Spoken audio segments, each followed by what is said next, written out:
अस्सलाम वालेकुम। जो मैंने आपको प्रेजेंट इंडेफिनिट के रूल समझाए थे, हम कुछ एग्जांपल्स के थ्रू भी वो रूल समझ लेते हैं। तो इसमें जो हमारा पहला सेंटेंस है, मैं अपनी अम्मी से बात कर रही करती हूँ, तो मैं क्या है प्लूरल सब्जेक्ट्स के अंदर आता है। मैंने कहा था ये एक एक्सेप्शन है। करती हूँ से आपको आइडिया हो जाना चाहिए कि ये प्रेजेंट इंडेफिनिट का सेंटेंस है। तो आई प्लूरल वाले रूल्स टॉक, मैं अपनी अम्मी से बात करती हूँ।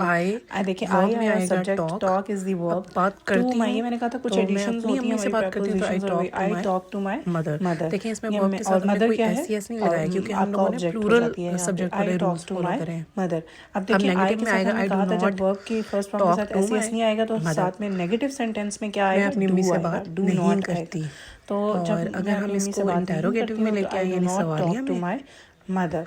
तो ये ठीक है। क्या मैं अपनी और अगर अम्मी से हमारा बात यही करती हूँ, सवालिया जुमला बनेगा तो कि क्या मैं अपनी का अम्मी से क्या बात होता है करती कि हूँ, जो तो हमारा क्या में हेल्पिंग भी वर्ब होता है हेल्पिंग वो वर्ब स्टार्ट में हमारा आ जाता शुरू है। में तो आ जाएगा। डू तो जो डू बीच में था आई वो स्टार्ट में आ टॉक जाएगा। To do I my talk to mother. My talk के साथ एस नहीं मदर। लगेगा क्योंकि हमारा हेल्पिंग वर्ब में एस एस मतलब कुछ भी नहीं है। जहाँ पे हमारा वर्ब के साथ एस एस नहीं लगेगा वहाँ हमारा हेल्पिंग वर्ब के साथ भी एस एस नहीं लगेगा।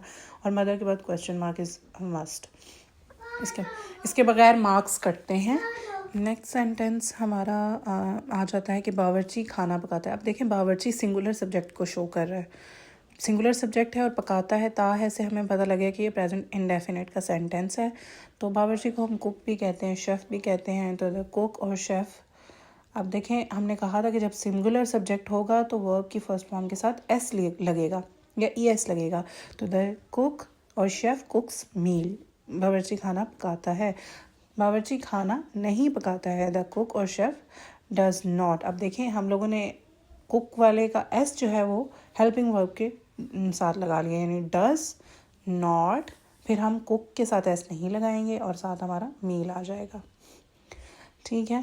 और हमारा जब इसका इंटेरोगेटिव होगा यानी सवालिया जुमला होगा तो वही डू डज, इसमें डज है क्योंकि सिंगुलर सब्जेक्ट है तो डज स्टार्ट में आ जाएगा। डज द कुक और शेफ़ कुक मील। और मील के बाद हमारा क्वेश्चन मार्क मस्ट है क्योंकि उसके बगैर हमारा सवालिया जुमला जो है ना वो कंप्लीट नहीं होता। और ये समझे एक मस्ट रूल है। अच्छा, इसके बाद अभी इसमें ना मैं हाईलाइट कर देती हूँ। देखिए यहाँ पे कुक्स था क्योंकि सब्जेक्ट हमारा सिंगुलर था, लेकिन फिर हमने जब डज नेगेटिव में डज नॉट लगाया या डज लगाया तो हमने कुक्स को कुक कर दिया। ठीक है। बच्चे क्रिकेट खेलते हैं। अब देखिए ये बच्चे हैं तो ये प्लूरल सब्जेक्ट आ जाता है, चिल्ड्रन।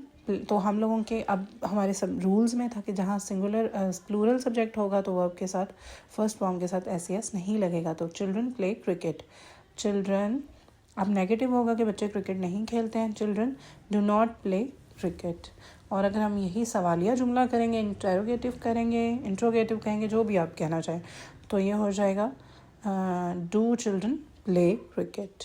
और क्रिकेट के बाद हमारा सवालिया जुमला आ जाएगा। इसके जो है ना मतलब वही डू और डस का आप लोगों ने बस आइडेंटिफाई करना है कि आपका जो भी सब्जेक्ट होगा सिंगुलर है या प्लूरल है। सिंगुलर के साथ डस और प्लूरल के साथ डू। प्ले क्रिकेट, क्रिकेट के साथ अब हम नीचे क्वेश्चन मार्क लगा देंगे।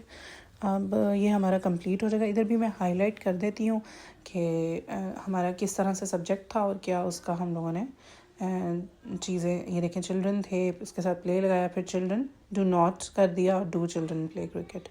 ठीक है। अब नेक्स्ट जो हमारा सेंटेंस होगा आ जाता है कि महनाज अपना सबक याद करती है। महनाज एक लड़की है, शी में आ जाएगा तो वो सिंगुलर सब्जेक्ट का काउंट होगा।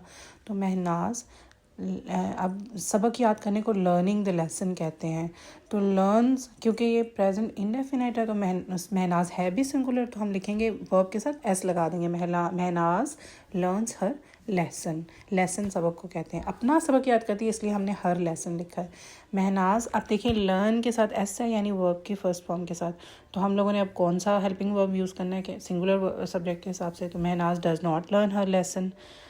ठीक है। डज नॉट, जब डज नॉट आ गया तो अब लर्न के साथ एस नहीं लगेगा, उसके साथ हमारा एस ख़त्म हो जाएगा। तो Mahnaz does not learn her lesson. और यही वाला डज अब हमारा शुरू में आ जाएगा, does Mahnaz learn her lesson.